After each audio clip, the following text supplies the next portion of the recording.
దేవుని నామమునకు మహిమ కలుగునుగాక. అనుదిన పరిశుద్ధ గ్రంథ పఠనం. జనవరి 13 ప్రార్థన. దగల తండ్రి, కృపగల దేవ, పరిశుద్ధుడానికి వందనాలు, స్తోత్రాలు. గడిచిన దినములు నీ కృపలో జ్ఞాపకం చేసుకుని మరి ఒక నూతన దినము మా జీవితాల్లో ప్రవేశపెట్టినందుకు మీకు వందనాలు. ఈ దినం వాక్యం ద్వారా మాతో మాట్లాడి మమ్మల్ని బలపరచమని, వినిన వాక్యం మా హృదయాలు ఫలింపచేయమని యేసుక్రీస్తు అతి పరిశుద్ధ నామంలో అడిగి వేడుకొంచున్నాం మా పరమ తండ్రి. ఆమేన్. ఆదికాండము 37 నుండి 39 అధ్యాయములు. 37వ అధ్యాయము. యాకోబు తన తండ్రి పరదేశవాసిగా ఉండిన కనాను దేశంలో నివసించెను. యాకోబు వంశావళి ఇది. యోసేపు 17 ఏండ్ల వాడే తన సహోదరులతో కూడా మందను మేపుచుండెను. అతడు చిన్నవాడే తన తండ్రి భార్యలైన బిల్వా కుమారుల యొద్దను జిల్ఫా కుమారుల యొద్దను ఉండెను. అప్పుడు యోసేపు వారి చెడుతనమును గూర్చిన సమాచారము వారి తండ్రి యొద్దకు తెచ్చుచుండువాడు. మరియు యోసేపు ఇశ్రాయేలు వృద్ధాప్యమందు పుట్టిన కుమారుడు గనుక తన కుమారులందరికంటే ఎక్కువగా అతన్ని ప్రేమించి అతని కొరకు విచిత్రమైన నిలువుటంగి కుట్టించెను. అతని సహోదరులు తమ తండ్రి అతనిని తమ అందరికంటే ఎక్కువగా ప్రేమించుట చూచినప్పుడు వారు అతని మీద పగపట్టి అతనిని క్షేమ సమాచారమైనను అడగలేకపోయిరి. యోసేపు ఒక కలకని తన సహోదరులతో అది తెలియచెప్పగా వారు అతని మీద మరి పగపట్టిరి. అతడు వారిని చూచి, నేను కనిన ఈ కలను మీరు దయచేసి వినుడి. అదేమనగా, మనము చేనిలో పనులు కట్టుచుంటిమి. నా పన లేచి నిల్చుండగా మీ పనులు నా పనను చుట్టుకొని నా పనకు సాష్టాంగపడెనని చెప్పాను. అందుకు అతని సహోదరులు, నీవు నిశ్చయంగా మమ్ము నేలుదవా, మా మీద నీవు అధికారి వగుదువా అని అతనితో చెప్పి అతని కళలను బట్టి అతని మాటలను బట్టి అతని మీద మరింత పగపట్టిరి. అతడు ఇంకొక కలకని తన సహోదరులకు తెలియచేసి, ఇదిగో నేను మరి ఒక కలకంటిని, అందులో సూర్యచంద్రులను 11 నక్షత్రములను నాకు సాష్టాంగపడినని చెప్పాను. అతడు తన తండ్రితోనూ తన సహోదరులతోనూ అది తెలియచెప్పినప్పుడు అతని తండ్రి అతనితో, నీవు కనిన ఈ కల ఏమిటి? నేను నీ తల్లియు నీ సహోదరులను నిశ్చయంగా వచ్చి నీకు సాష్టాంగపడుదుము అని అతన్ని గద్దించెను. అతని సహోదరులు అతని యందు అసూయపడిరి. అయితే అతని తండ్రి ఆ మాట జ్ఞాపకం ఉంచుకొనెను. అతని సహోదరులు షెకెములో తమ తండ్రి మందను మేపుటకు వెళ్ళిరి. అప్పుడు ఇశ్రాయేలు యోసేపును చూచి, నీ సహోదరులు షెకెములో మంద మేపుచున్నారు, నిన్ను వారి వద్దకు పంపెదను రమ్మన్నప్పుడు అతడు మంచిదని అతనితో చెప్పాను. అప్పుడు అతడు, నీ వెళ్ళి నీ సహోదరుల క్షేమమును మంద క్షేమమును తెలుసుకొని నాకు వర్తమానము తెమ్మని అతనితో చెప్పి హెబ్రోను లోయలో నుండి అతను పంపెను. అతడు షెకెమునకు వచ్చెను. అతడు పొలములో ఇటు అటు తిరుగుచుండగా ఒక మనుష్యుడు అతనిని చూచి, నీవేమి వెతుకుచున్నావని అతను అడిగాను. అందుకు అతడు, నేను నా సహోదరులను వెతుకుచున్నాను, వారు ఎక్కడ మందను మేపుచున్నారో అది దయచేసి నాకు తెలుపమని అడిగాను. అందుకు ఆ మనుష్యుడు, ఇక్కడి నుండి వారు సాగి వెళ్ళిరి, వారు దోతానుకు వెళ్ళుదము రండని చెప్పుకుంటూ వింటిరని చెప్పాను. అప్పుడు యోసేపు తన సహోదరుల కోసం వెళ్ళి దోతానులో వారిని కనుగొనెను. అతడి దగ్గరకు రాకమునుపు వారు దూరం నుండి అతను చూచి అతని చంపుటకు దురాలోచన చేసిరి. వారు, ఇదిగో ఈ కలలు కనువాడు వచ్చుచున్నాడు, వీని చంపి ఇక్కడ ఉన్న ఒక గుంటలో పారవేసి దుష్టమృగము వీని తినివేసినని చెప్పుదుము. అప్పుడు వీని కలలేమగునో చూతుము రండని ఒకరితో ఒకడు మాట్లాడుకొనిరి. రూబేను ఆ మాట విని, మనము వారిని చంపరాదని చెప్పి వారి చేతులలో పడకుండా అతన్ని విడిపించెను. ఎట్లనగా, రూబేను అతని తండ్రికి అతను అప్పగించుటకే వారి చేతుల్లో పడకుండా అతను విడిపింపదలచి, రక్తము చిందింపుకుడి, అతనికి హాని ఏమీ చేయక అడవిలో ఉన్న ఈ గుంటలో అతని పడద్రోయుడని వారితో చెప్పాను. యోసేపు తన సహోదరుల యొద్దకు వచ్చినప్పుడు వారు యోసేపు అంగీని అతడు తొడుక్కొని ఉండిన విచిత్రమైన నిలువుటంగిని తీసివేసి అతని పట్టుకుని ఆ గుంటలో పడద్రోసిరి. ఆ గుంట వట్టిది, అందులో నీళ్లు లేవు. వారు భోజనము చేయ కూర్చుండి కన్నులెత్తి చూడగా ఐగుప్తునకు తీసుకుని పోవుటకు గుగ్గిలము మస్తకియు బోళమును మోయిచున్న ఒంటెలతో ఇష్మాయేలీయులైన మార్గస్థులు గిలాదు నుండి వచ్చుచుండిరి. అప్పుడు యోదా, మనము మన సహోదరుని చంపి వాని మరణమును దాచిపెట్టినందువలన ఏమి ప్రయోజనము? ఈ ఇష్మాయేలీలకు వాడిని అమ్మివేదము రండి, వాడు మన సహోదరుడు, మన రక్త సంబంధి గదా, వానికి హాని ఏమీ చేయరాదని తన సహోదరులతో చెప్పెను. అందుకు అతని సహోదరులు సమ్మతించిరి. మిద్యానీయులైన వర్తకులు ఆ మీదుగా వెళ్ళుచుండగా వారు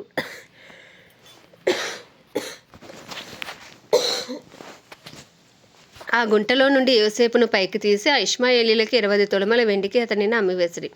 వారు యోసేపును ఐగుప్తునకు తీసుకొని పోయిరి. రూబేను ఆ గుంటకు తిరిగి వచ్చినప్పుడు యోసేపు గుంటలో లేకపోగా అతడు తన బట్టలు చింపుకొని తన సహోదరుల యొద్దకు తిరిగి వెళ్ళి, చిన్నవాడు లేడే, అయ్యో నేను ఎక్కడికి పోదుననగా వారు యోసేపు అంగీని తీసుకుని ఒక మేకపిల్లను చంపి దాని రక్తంలో అంగీని ముంచి ఆ విచిత్రమైన నిలువుటంగీని పంపగా వారు తండ్రి యొద్దకు దాన్ని తెచ్చి, ఇది మాకు దొరికెను, ఇది నీ కుమారుని అంగీ అవునో కాదో గుర్తుపట్టమని చెప్పాను.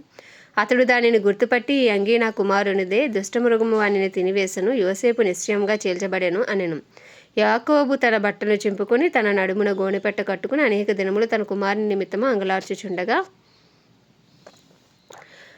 అతని కుమారులందరూ అతని కుమార్తెలందరూ అతనిని ఓదార్చుటకు యత్నము చేసిరి. అయితే అతడు ఓదార్పు పొందనొలక, నేను అంగలార్చుచు మృతుల లోకమునకు నా కుమారుని యొద్దకు వెళ్ళదనని చెప్పి అతని తండ్రి అతని కోసం ఏడ్చాను. మిద్యానీయులు ఐగుప్తునకు అతను తీసుకొని పోయి ఫరో యొక్క ఉద్యోగస్తుడును రాజ సంరక్షక సేనాధిపతియునైన పోతీఫరునకు అతనిని అమ్మివేసిరి. ఆ కాలమందు యూదా తన సహోదరులను విడిచి హీరా అను ఒక అదుల్లామీయుని యొద్ద ఉండుటకు వెళ్ళెను. అక్కడ షూయా అను ఒక కానానీయుని కుమార్తెను యూదా చూచి ఆమెను తీసుకుని ఆమెతో పోయెను. ఆమె గర్భవతి అయి కుమారుని కనగా అతడు వానికి ఏరు అని పేరు పెట్టెను. ఆమె మరలా గర్భవతి అయి కుమారుని కని వానికి ఓనాను అని పేరు పెట్టెను. ఆమె మరలా గర్భవతి అయి కుమారుని కని వానికి షేలా అని పేరు పెట్టెను. ఆమె వీడిని కనినప్పుడు అతడు కజీబులో ఉండెను. యూదా తన జ్యేష్ఠ కుమారుడైన ఏరునకు తామారు అను దానిని పెండ్లి చేసెను. యూదా జ్యేష్ఠ కుమారుడైన ఏరు యెహోవా దృష్టికి చెడ్డవాడు గనుక యెహోవా అతన్ని చంపెను. అప్పుడు యూదా ఓనానుతో, నీ అన్న భార్య యొద్దకు వెళ్ళి మరిది ధర్మము జరిగించి నీ అన్నకు సంతానం కలుగజేయమని చెప్పాను. ఓనాను ఆ సంతానము తనది కానేరదని ఎరిగి ఆమెతో పోయినప్పుడు తన అన్నకు సంతానం కలగజేయకుండానట్లు తన రేతస్సును నేలను విడిచాను. అతడు చేసినది యెహోవా దృష్టికి చెడ్డది గనుక ఆయన అతన్ని కూడా చంపాను. అప్పుడు యూదా ఇతడు కూడా ఇతని అన్నల వలె చనిపోవునేమో అనుకుని కుమారుడైన షేలా పెద్దవాడగు వరకు నీ తండ్రి ఎండిత విధవరాలుగా ఉండమని తన కోడలైన తామారుతో చెప్పాను. కాబట్టి తామారు వెళ్ళి తన తండ్రి ఇంట నివసించెను. చాలా దినములైన తర్వాత షూయా కుమార్తె అయిన యూదా భార్య చనిపోయెను. తర్వాత యూదా దుఃఖ నివారణ పొంది అదుల్లామీయుడైన హీరాను తన స్నేహితునితో తిమ్నాతునకు తన గొర్రెల బొచ్చు కత్తిరించి వారి యొద్దకు వెళ్ళాను. దాని మామ తన గొర్రెల బొచ్చు కత్తిరించుటకు తిమ్నాతునకు వెళ్ళుచున్నాడని తామారునకు తెలుపబడెను. అప్పుడు షేలా పెద్దవాడైనప్పటికీ తాను అతనికి ఇయ్యబడకుండుట చూచి తన వైధవ్య వస్త్రములను తీసివేసి ముసుగు వేసుకుని శరీరం అంతా కప్పుకొని తిమ్నాతునకు పోవు మార్గంలో ఉండు అనాయిము ద్వారమున కూర్చుండగా యూదా ఆమెను చూచి ఆమె తన ముఖము కప్పుకొనినందున వేశ్య అనుకుని ఆ మార్గమున ఆమె దగ్గరకు పోయి ఆమె తన కోడలని తెలియక నీతో పోయేదను రమ్మని చెప్పాను. అందుకు ఆమె, నీవు నాతో వచ్చిన ఎడల నాకేమి ఇచ్చేదవని అడిగాను. అందుకు అతడు, నేను మందలో నుండి మేకపిల్లను పంపెదనని చెప్పినప్పుడు ఆమె, అది పంపు వరకు ఏమైనా కుదువ పెట్టిన ఎడల సరే అని చెప్పాను. అతడు, నేను నీ వద్ద ఏమి కుదువ పెట్టవాలని అడిగినప్పుడు ఆమె, నీ ముద్రయు దాని దారమును నీ చేతి కర్రయునని చెప్పాను. అతడు వాటిని ఆమెకి ఇచ్చి ఆమెతో పోయాను. ఆమె అతని వలన గర్భవతి అయిను. అప్పుడు ఆమె లేచి పోయి తన ముసుగు తీసివేసి తన వైధవ్య వస్త్రములను వేసుకొనెను. తర్వాత యూదా ఆ స్త్రీ వద్ద నుండి ఆ కుదువను పుచ్చుకొనుటకు తన స్నేహితుడు అదుల్లామీయుని చేత మేకపిల్లను పంపినప్పుడు ఆమె అతనికి కనబడలేదు. కాబట్టి అతడు మార్గమందు ఏనాయిము నొద్ద నుండిన ఆ వేశ్య ఎక్కడ ఉన్నదని ఆ చోటి మనుషులను అడగగా వారు, ఇక్కడ వేశ్య అవతియు లేదని చెప్పిరి. కాబట్టి అతడు యూదా యొద్దకు వెళ్ళి, ఆమె నాకు కనబడలేదు, మరియు ఆ చోట మనుషులు ఇక్కడ వేశ్య అవతియు రాలేదని చెప్పిరని అనినప్పుడు యూదా, మనలను అపహాస్యము చేసేదరేమో, ఆమె వాటిని ఉంచుకొననిమ్ము, ఇదిగో నేను ఈ మేకపిల్లను పంపితిని, ఆమె నీకు కనబడలేదు అనెను. రమారమి 3 నెలలైన తర్వాత నీ కోడలకు తామారు జారత్వము చేసిన, అంతేకాక ఆమె జారత్వం వలన గర్భవతి అయినదని యూదాకు తెలుపబడెను. అప్పుడు యూదా, ఆమెను బయటకు తీసుకుని రండి, ఆమెను కాల్చివేయవలనని చెప్పాను. ఆమెను బయటకు తీసుకుని వచ్చినప్పుడు ఆమె తన మామ యొద్దకు ఆ వస్తువులను పంపి, ఇవి ఎవరివో, ఆ మనుషుని వల్ల నేను గర్భవతినైతిని, ఈ ముద్ర, ఈ దారము, ఈ కర్ర ఎవరివో దయచేసి గుర్తుపట్టమని చెప్పించెను. యూదా వాటిని గుర్తుపట్టి, నేను నా కుమారుడైన షేలాను ఆమెకు ఇయ్యలేదు గనుక ఆమె నాకంటే నీతిమంతురాలని చెప్పి మరి ఎప్పుడూనూ ఆమెను కూడలేదు. ఆమె ప్రసవకాలమందు కవల వారు ఆమె గర్భమందుండిరి. ఆమె ప్రసవించినప్పుడు ఒకడు తన చెయ్యి బయటికి చాచిన గనుక మంత్రసాని ఎర్ర నూలు తీసి వాని చేతికి కట్టి, ఇతడు మొదట బయటికి వచ్చినని చెప్పాను. అతడు తన చెయ్యి వెనుకకు తీసినప్పుడు అతని సహోదరుడు బయటికి వచ్చాను. అప్పుడు ఆమె, నీ వేళ భేదించుకొని వచ్చితివనెను. అందుచేత అతనికి పెరేసు అని పేరు పెట్టబడిను. తర్వాత తన చేతిని తొగరుగల అతని సహోదరుడు బయటకు వచ్చాను. అతనికి జెరాహు అని పేరు పెట్టబడెను. 39వ అధ్యాయము. యోసేపును ఐగుప్తునకు తీసుకుని వచ్చినప్పుడు ఫరో యొక్క ఉద్యోగస్తుడును రాజు సంరక్షక సేనాధిపతినైన పోతీఫరును ఒక ఐగుప్తీయుడు అక్కడికి అతన్ని తీసుకుని వచ్చిన ఇష్మాయేలీయుల వద్ద అతని కొనెను. యెహోవా యోసేపునకు తోడే ఉండెను గనుక అతడు వర్ధిల్లుచు తన యజమానుడుగా ఆ ఐగుప్తుని ఇంట నుండెను. యెహోవా అతనికి తోడే ఉండెననియు అతడు చేసినదంతయు అతని చేతిలో యెహోవా సఫలము చేసిననియు అతని యజమానుడు చూచినప్పుడు యోసేపు మీద అతని కటాక్షము కలిగెను గనుక అతని వద్ద పరిచర్య చేయువాడు ఆయను. మరియు అతడు తన ఇంటి మీద విచారణకర్తగా అతను నియమించి తనకు కలిగినదంతే అతని చేతికి అప్పగించెను. అతడు తన ఇంటి మీదను తనకు కలిగిన అంతటి మీదను అతని విచారణకర్తగా నియమించిన కాలం మొదలుకొని యెహోవా యోసేపు నిమిత్తము ఆ ఐగుప్తుని ఇంటిని ఆశీర్వదించెను. యెహోవా ఆశీర్వాదం ఇంటిలోనేమి పొలంలోనేమి అతని కలిగిన సమస్తం మీదను ఉండెను. అతడు తనకు కలిగినదంతయు యోసేపు చేతికి అప్పగించి తాను ఆహారం తిండి తప్ప తనకేమి ఉన్నదో ఏమీ లేదో విచారించిన వాడు కాడు. యోసేపు రూపవంతుడును సుందరుడైనై ఉండెను. అటు తర్వాత అతని యజమానుని భార్య యోసేపు మీద కన్ను వేసి తనతో శయనించమని చెప్పాను.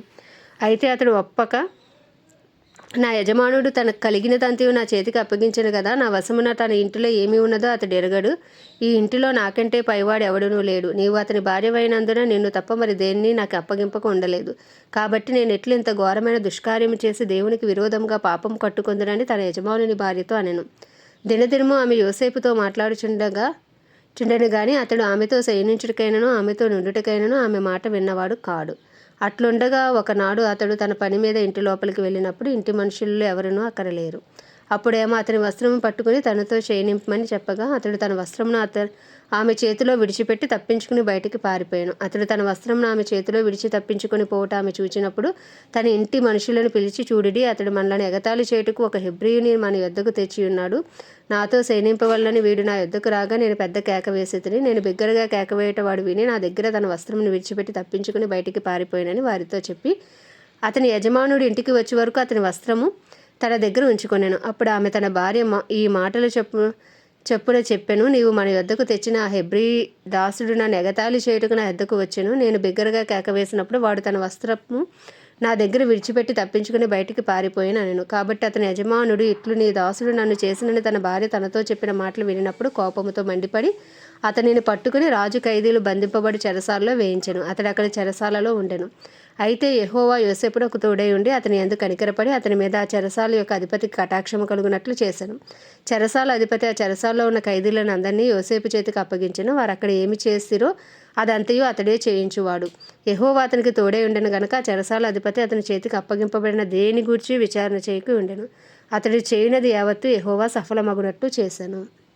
ఆమేన్. దేవుడి పరిశుద్ధ వాక్యము మన వినికిడిలో దీవించును గాక. ప్రార్థన. దయగల తండ్రి, కృపగల దేవ, పరిశుద్ధుడానికి వందనాలు, స్తోత్రాలు. జీవాధిపతి, న్యాయాధిపతి, మృత్యుంజయుడా, మహిమ ఘనతకు అర్హుడవు, యోగ్యుడవు, పూజ్యుడవు, కృపను చూపుటకు ఐశ్వర్యవంతుడవు, కృపా సత్య సంపూర్ణుడవు, కృప వెంబడి కృపతో మమ్మల్ని కాపాడే దేవుడవు నీవే నాయనా. నీకు వందనాలు, స్తోత్రాలు. మా అపరాధములు, మా పాపములు, మా దోషములు, మా అతిక్రమములను దయతో క్షమించి నీ పరిశుద్ధ రక్తంతో మమ్మల్ని కడిగి పవిత్రపరిచి పరిశుద్ధపరిచి నీ సన్నిధి కాంతి మా మీద ప్రకాశింపచేసి నీ కృపలో మమ్మల్ని జ్ఞాపకం చేసుకొని మా కుటుంబస్తులందరూ అపరాధములు, పాపములు, దోషములు దయతో క్షమించమని నీ రక్తంతో మమ్మల్ని మా కుటుంబస్తులను అయ్యా కడగమని ప్రార్థిస్తున్నాం. నీ చిత్తానుసారంగా, నీ హృదయానుసారంగా మమ్మల్ని నిలవబెట్టుకొని మా కుటుంబాల్లో ఇంకా రక్షణ లేని వారికి రక్షణ దయచేయండి. శారీరకంగా, మానసికంగా, ఆధ్యాత్మికంగా, ఆర్థికంగా ఎవరు ఏ బలహీన స్థితిలో ఉన్నప్పటికీ వారందరికీ గొప్ప బలము దయచేయమని వేడుకొంచున్నాం. మా బంధువులు, మా స్నేహితులు, మా ఇరుగు పొరుగు అందరినీ మీ హస్తాలకు అప్పచెప్పుకుంటున్నాం. మా పట్టణాన్ని మీ హస్తాలకు అప్పచెప్పుకుంటున్నాం. మా పట్టణాన్ని మీరు దర్శించండి, రక్షించండి. ఏ ఒక్క ఆత్మ నశించిపోకుండా కృప చూపమని వేడుకొంచున్నాం. ప్రభువా నీకే వందనాలు, స్తోత్రాలు, స్తుతులు చెల్లించుకుంటున్నాం. దైవజనులందరి కొరకు ప్రార్థిస్తున్నాం. ధైర్యంతో వాక్యమును బోధించే అనుకూల సమయంలో వారికి అనుగ్రహించండి. అయ్యా వారిని, వారి కుటుంబాలను నీ రక్త ప్రోక్షణ కింద నుంచి వారి ఆకుపోకులో నీ కాపుదల భద్రత ఉంచండి. వారి అవసరతలన్నీ నీ మహిమలో తీర్చమని ప్రార్థిస్తున్నాం. క్రైస్తవులందరి కొరకు ప్రార్థిస్తున్నాం. నాయన డినామినేషన్స్ భేదములు తొలగించి అందరూ ఏకతాటిపైకి వచ్చే కృపను దయచేయండి. అయ్యా తండ్రి, నీ చిత్తానుసారుగా, నీ హృదయానుసారుగా ప్రతి క్రైస్తవుని మార్చండి నాయన. అయ్యా తండ్రి, గొప్ప దేవుడా, నీ పరిశుద్ధాత్మను బలముగా క్రైస్తవం మీద కుమ్మరించమని వేడుకుంటున్నాం. ప్రపంచ దేశంలో అన్నిటి కొరకు వాటిని పరిపాలిస్తున్న రాజులు, వారి కింద పనిచేస్తున్న అధికారుల కొరకు ప్రార్థిస్తున్నాం. నీ చిత్తానుసారం పరిపాలన చేయటం కావాల్సిన బుద్ధి, జ్ఞాన, వివేకంలో వారికి అనుగ్రహించండి. ఇంకా సువార్త అందరి గ్రామాలు, ప్రాంతాలు, పట్టణాలు పట్టబడినట్లు ఇంకా సువార్తికులను లేపండి ప్రభా. ఆ ఇజ్రాయెల్ దేశాన్ని జ్ఞాపకం చేసుకుని ఇజ్రాయెల్ సరిహద్దులో సమాధానం ఉంచి ఇజ్రాయెల్ ప్రజలకు క్షేమం అనుగ్రహించమని, ఇజ్రాయెల్లో నీ చిత్తము జరిగించమని వేడుకొంచున్నాం. ప్రత్యేకించి మా భారతదేశాన్ని మీ హస్తాలకు అప్పచెప్పుకుంటున్నాం. భారతదేశంపై నీ కృప కలుగును గాక, నీ కనికరం దిగివచ్చును గాక, నీ దయ దిగివచ్చును గాక, నీ సన్నిధి కాంతి మా దేశమంతా ప్రకాశించబడును గాక. నిశ్చయంగా నీ వెలుగు మా దేశంలో ఉండును గాక. నాయన మా దేశ ప్రజలను రక్షించండి. ఏ ఒక్క ఆత్మ నశించిపోకుండా అందరూ అంతటా రక్షించబడినట్లు ఒక బలమైన ఉజ్జీవాన్ని మీరు తగిలించమని వేడుకొంచున్నాం. మనోనేత్రాలు తెరవండి, హృదయాలు తెరవండి, రాతి గుండెలు తీసి మాంసపు గుండెలు పెట్టండి. సువార్త కొరకు గృహాలు తెరవమని ప్రార్థిస్తున్నాం. మా దేశ ప్రధాని కానీ, ప్రెసిడెంట్, వైస్ ప్రెసిడెంట్లను, సీఎంలు, గవర్నర్లను, ఎమ్మెల్యేలు, ఎంపీలను, వారి కింద పనిచేస్తున్న అధికారులు అందరి కొరకు ప్రార్థిస్తున్నాం ప్రభువా. వారందరినీ నీ హస్తాలకు అప్పచెప్పుకుంటున్నాం. వారందరూ నీ చిత్తానుసారంగా ఉండినట్లు నీ కృపను వారికి అనుగ్రహించి గొప్ప రక్షణ అనుగ్రహించమని వేడుకొంచున్నాం ప్రభా. అయ్యా భారతదేశంలో ఏ ఒక్క ఆత్మ నశించిపోవడానికి వీలేదు. మా భారతదేశం శారీరకంగా, మానసికంగా, ఆధ్యాత్మికంగా, ఆర్థికంగా, సాంఘిక పరంగా, రాజకీయ పరంగా అన్ని రంగాల్లో మీరే నాయన స్వస్థపరిచి వర్ధిల్ల చేయమని వేడుకొంచి ఉదయకాలం నీ చిన్ని ప్రార్థన మనవి నీ పాద సన్నిధికి చేర్చుకోమని యేసు క్రీస్తు అతి పరిశుద్ధ నామములో అడిగి వేడుకొనిచున్నాం మా పరమ తండ్రి. ఆమేన్. పరలోకమందున్న మా తండ్రి, నీ నామం పరిశుద్ధపరచబడును గాక, నీ రాజ్యము వచ్చును గాక, నీ చిత్తము పరలోకమునందు నెరవేర్చబడుచున్నట్లు భూమి యందు నెరవేర్చబడును గాక. మన దినాహారము నేడు మాకు దయచేయము. ఎలా అపరాధం చేసిన వాడు మేము క్షమించిన ప్రకారం మా అపరాధంలోనే క్షమించిన మమ్మల్ని శోధనలోకి తేక దుష్టుడు బారి నుండి తప్పించమని. ఎందుకంటే రాజ్యము, బలము, శక్తి, మహిమయు నీవేనది. ఆమేన్. ప్రభు రక్తమే జయం, ప్రభు వాక్యమే విజయం, ప్రభు నామములో సంపూర్ణ విజయము కలుగును గాక. ఆమేన్, ఆమేన్, ఆమేన్.